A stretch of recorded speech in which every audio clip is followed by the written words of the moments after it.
I mean, my parents were mercifully free of the problem of religion.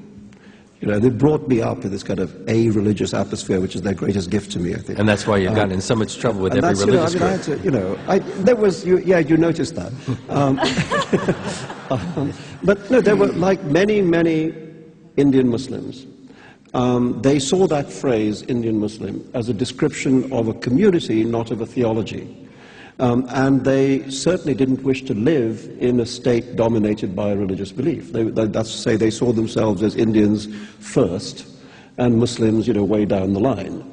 And after all, they weren't by any means alone. I mean, in fact, even today, there are many more Muslims living in India than live in Pakistan. So it was a decision made by many people, but it split families.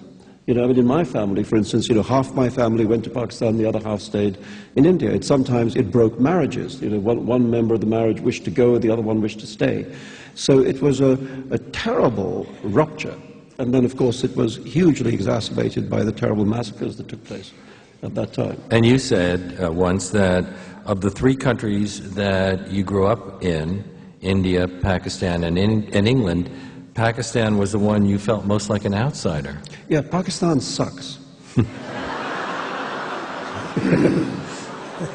I mean, well, at least you're being diplomatic, thank God. Could you be more straightforward? I don't think I got that one. No, I know it's one of America's current two allies in the world, but Saudi Arabia and Pakistan. We're on a roll now. But it sucks. And especially if you're used to India, which is a rich, complicated, open society full of colors and smells and excess and rich, kind of real richness of life experience. And you cross the frontier into Pakistan, which used to be the same place, 56 years ago, used to be the same place. Now you feel a kind of, in a cultural sense, you feel a kind of airlessness. That there's no air to breathe. People aren't allowed to say what they think. They aren't allowed to do what they like. Women and men are segregated.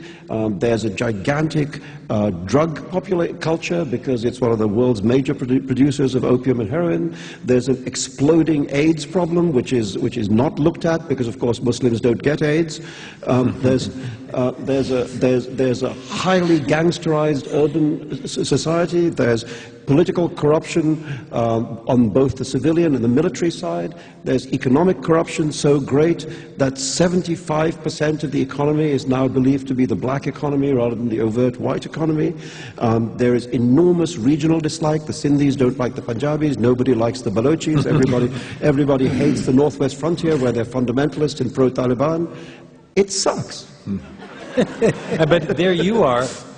You go to England. V.S. Naipaul goes to England. He falls in love with English culture.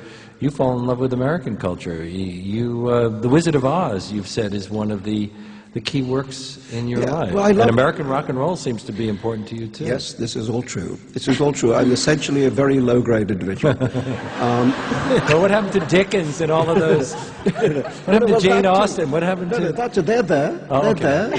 They're there. I do not diss Jane Austen or Charles Dickens. I have to tell you, though, one of the proudest moments of my life is I wrote a piece about The Wizard of Oz, which originally appeared in the New Yorker, and I got a fan letter from a munchkin. I mean, actually, from Mr. and Mrs. Munchkin, they'd both been in the movie.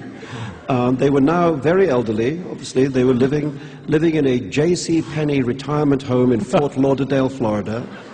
The lady, the man was called Manfred Raber, and his wife, that she had been an extra. She'd just been in the big Ding Dong, the Witch is Dead sequence, but he had been an important, you remember him, featured player. He played the Munchkin coroner. If you remember, he had that hat like that, and the scroll, and he says, she's not only really dead, she's really most sincerely dead, etc. Let the news at once be spread, the wicked old witch at last is dead. Anyway. Anyway, him, right? So he writes me a letter saying he liked my piece. And as a gift, he includes in the letter a color Xerox of his big scene.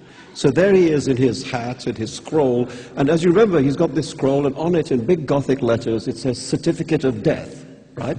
And underneath, he's filled in my name.